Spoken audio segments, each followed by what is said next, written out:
శ్రీ గురుభ్యో నమః. శ్రీ మాత్రే నమః.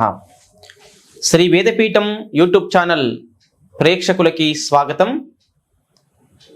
నేడు రథసప్తమి గురించి తెలుసుకుందాం. రథసప్తమి అంటే సూర్యుని యొక్క జయంతి అని చెప్తాము.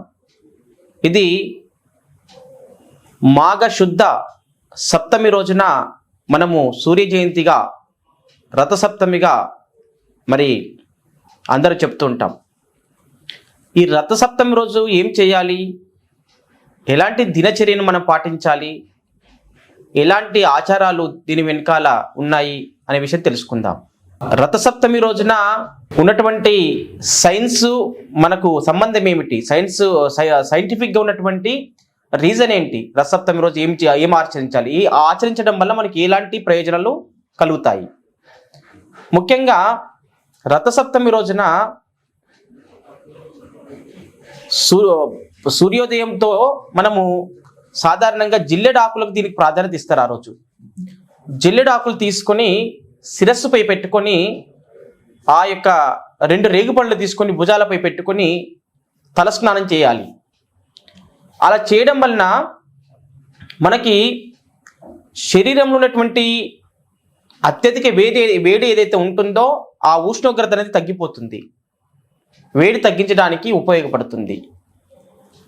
అలాగే మరి ఎవరైనా అందుబాటులో ఉన్నటువంటి ఒక నది ప్రాంతంలో ఉన్న వాళ్ళు కానీ లేదా చెరువు ప్రాంతంలో ఉన్నటువంటి వాళ్ళు కానీ ఒక క్రియను పాటించవచ్చు. అక్కడ దీపాన్ని వెలిగించుకొని శిరస్సుపై పెట్టుకొని శిరస్సుపై నుంచి ఆ నదిలో కానీ లేదా ఆ యొక్క చెరువులో కానీ వదిలిపెడితే మనకు జన్మరాహిత్యం జరుగుతుంది, పునర్జన్మ ఉండదని చెప్పేసి చెబుతుంటారు. ఈ రకంగా మాఘశుద్ధ సప్తమి రోజున రథసప్తమిని పురస్కరించుకొని ఇలాంటి క్రియలు పాటించవచ్చును. అలాగే ఇంకొక విషయం ఏమిటంటే, మన ఇంటి ముందర వాకిట్లో ఈ యొక్క పొయ్యి పెట్టి ఆ పొయ్యి పైన ఒక పాత్ర పెట్టేసేసి కొత్త బెల్లము కొత్త బియ్యము కలిపి పాయసం చేసి దాన్ని మనం భుజించినట్లయితే, భక్తులందరూ భుజించినట్లయితే మరి వ్యాధి నిరోధక శక్తి పెరుగుతుందని చెప్పేసి చెబుతుంటారు. అలాగే మరి ఈ రథసప్తమి రోజున ఈ విధంగా ఎవరు చేస్తారో వాళ్ళకి అన్ని విధాలుగా మంచి జరుగుతుందని చెప్పేసి శాస్త్రవచనం. కాబట్టి ఎవరైతే ఈ రథసప్తమి రోజున ఈ నియమాలు పాటించి, అలాగే ప్రధానంగా అర్ఘ్యప్రదానం కూడా చేయొచ్చును. అర్ఘ్యప్రదానం అంటే ఒక రాగి చెంబులో కానీ ఒక రాగి పాత్రలో కానీ నీళ్లు తీసుకొని ఆ సూర్యుడు ఉదయిస్తున్నటువంటి సమయం లోపల ఆ యొక్క నీళ్ళని ఇట్లా పైకి ఎత్తేసి అలా పోచినట్లయితే మనకి ఉన్నటువంటి చక్రాలు ఏవైతే ఉన్నాయో మూలాధార చక్రం నుంచి సహస్రార చక్రం వరకు ఆ నీళ్లు వదిలేటప్పుడు వాటి యొక్క సూర్యరశ్మి ద్వారా వచ్చేటటువంటి శక్తి మనకు అవిని యాక్టివేషన్ చేసేటటువంటి అవకాశం ఉంది. ఆ విధంగా జలాన్ని తీసుకొని లేదా 3 సార్లు అలాగా ఓం మిత్రాయ నమః, ఓం రవహే నమః, ఓం సూర్యాయ నమః అని చెప్పి మంత్రాలు చెప్పుకుంటూ ఈ రకంగా మనము సూర్య భగవానుడికి అర్ఘ్యప్రదానం చేసినట్లయితే ఆయన మనకు సకల ఆయుర ఆరోగ్యాన్ని ప్రసాదిస్తారు. ఎందుకంటే ఆరోగ్యం భాస్కరాది ఇచ్చేదని చెప్పేసి శాస్త్రవచనం. ఆరోగ్యకారకుడైనటువంటి భాస్కరుడు ఆ యొక్క సూర్య భగవానుడు మనకు ఇళ్ళవేళలా మనల్ని రక్షిస్తుంటాడు, మనల్ని ఆరోగ్యంగా ఉంచడానికి మనం ప్రయత్నిస్తుంటాడు.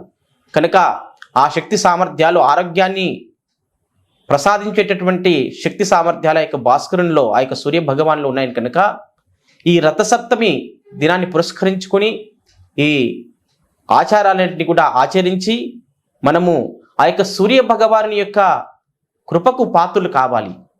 అలాగే ఆదిత్యస్య నమస్కారాన్ ఏ కుర్వంతి దినే దినే ఆయు ప్రజ్ఞా బలం వీర్యం తేజస్తేషాంశ జాయతే అని చెప్పారు. అంటే సూర్యభగవాను నిత్యము ఆయన పూజించడం వలన, ఆయనను ఆరాధించడం వలన ఇలాంటి మనకు సత్ఫలితాలు దొరుకుతాయి. అంటే మరి ఈ శ్లోకంలో చెప్పబడింది. ఆదిత్యశ్చ నమస్కారాన్, ఎల్లప్పుడూ ఆయనకు నమస్కారం చేస్తే, ఏ కుర్వంతి దినే దినే, ప్రతినిత్యము ఆదిత్యశ్చ నమస్కారాన్ ఏ కుర్వంతి దినే దినే ఆయుష్ ప్రసాదిస్తున్నాడు. ప్రజ్ఞ, మనకు ప్రజ్ఞా పాఠవాలను ప్రసాదిస్తాడు. ప్రజ్ఞ బలం, మరి బలాన్ని ఇస్తున్నాడు, వీర్యాన్ని ఇస్తున్నాడు, తేజస్సుని ఇస్తున్నాడు. బలం వీర్యం తేజస్తేషాంశ చాయతే, అవన్నిటిని కూడా ఇచ్చేటటువంటి ఆ యొక్క వరప్రదాత మనకు సూర్య భగవానుడు. ఇంతటి మహత్తరమైనటువంటి శక్తులను మనకు ప్రసాదిస్తున్నటువంటి ఆ యొక్క సూర్య భగవాను రథసప్తమి రోజున తప్పకుండా, నియమం తప్పకుండా అన్ని ఆచారాలు కూడా ఆచరించి తీరాలి. ఆ సమయం పోతే మళ్ళీ సంవత్సరానికి వస్తుంది కనుక ఇలాంటి మంచి రోజుల్ని మనము మిస్ చేసుకోకుండా మనం పాటించి మనం తరించాలని చెప్పేసి కోరుకుంటున్నాను. హరి ఓం తత్సత్.